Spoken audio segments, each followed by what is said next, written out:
acid, citric acid or acetic acid. Then comes the base, a substance that produces the hydroxide ion in the water and accepts the hydrogen ion. They are slippery and soapy, and they turn red litmus paper into the blue. Their pH is more than 7 and they neutralizes the acids. Then we will talk about a pH scale. pH scale is a potential of hydrogen. That means the amount of hydrogen present in the solution determines whether the solution is acidic or basic. For acids, the pH is less than 7. For the neutral solution, pH is equal to 7, and for bases, the pH is more than 7. Then comes the strong acid, the ionizes completely in water, and the weak acids partially ionize.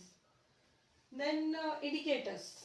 Indicators are the dyes or the substances that change color and determine whether the solution acid or base. There is a litmus paper. That blue litmus paper turn into red due to acid, and red litmus paper change into blue due to base. Phenolphthalein becomes colorless due to acids, and phenolphthalein becomes pink due to base.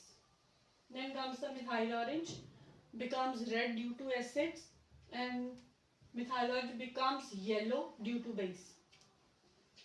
In daily routines, we take the examples of acid and bases, where our stomach also contains hydrochloric acid, which is required for the digestion.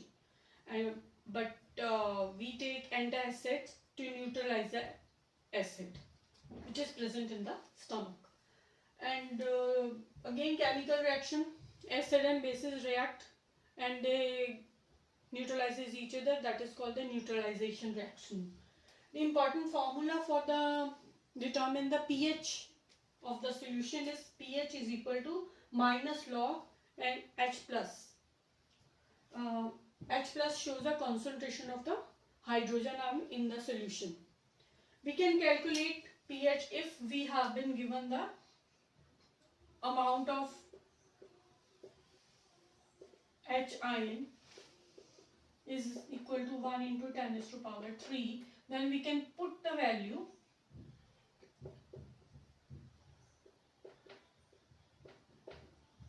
So we can come to know that pH is 3, pH 3, that means that is less than 7 and the solution is acidic.